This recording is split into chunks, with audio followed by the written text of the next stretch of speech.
पहला कारण, गुरुत्वाकर्षण। पृथ्वी का गुरुत्वाकर्षण हवा को सतह के करीब खींचता है।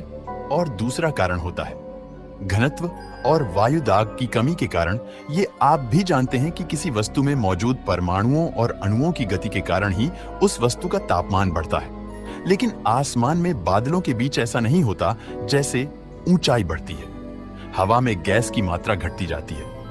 आसान भाषा में बोले तो जैसे हवा ऊपर की ओर बढ़ती है, हवा का विस्तार होता है, यानी कि फैलाव भी बढ़ता है। क्योंकि वहां कोई भी चीज नहीं होती, यानी कि जैसे जमीन में घर है, बहुत सारे पेड़ पौधे हैं, वहां खाली जगह होती है, तो हवा धीरे धीरे हर जगह फैलती जाती है और नाइट्रोजन, ऑक्सीजन और कार्बन डाइऑक्साइड जैसे गैस की एक दूसरे के साथ टकराने की संभावना कम हो जाती है, जिसके कारण तापमान शून्य से भी कई डिग्री कम हो जाता है। यानी कि हवा में फैलाव होने के कारण तापमान नहीं बढ़ पाता और जिसकी वजह से हवा में मौजूद नमी संघनित हो जाती है, यानी भाप आपस में पानी में बदल जाती है और यह पानी की छोटी छोटी बूंदों के रूप में जम जाती है।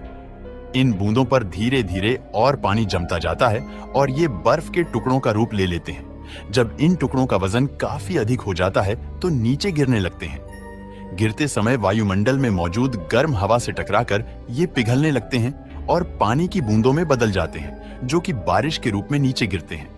लेकिन बर्फ के अधिक मोटे और भारी टुकड़े जो पूरी तरह पिघल नहीं पाते, वे बर्फ के छोटे छोटे गोल गोल टुकड़ों के रूप में धरती पर गिरते हैं, जिसे हम ओले बोलते हैं और बर्फ बोलते हैं, और जिसे हम बर्फबारी भी बोलते हैं। अब आपके दिमाग में एक सवाल तो जरूर आ रहा होगा कि जब बादल से बर्फ के कण गिरते हैं तो ये एक जगह ढेर के रूप में क्यों नहीं इकट्ठा होते हैं। तो आपको बता दूं दोस्तों कि जब बर्फ के कण नीचे गिरते हैं तो ये आपस में एक दूसरे के साथ मिल जाते हैं, जिससे इनका आकार बढ़ जाता है।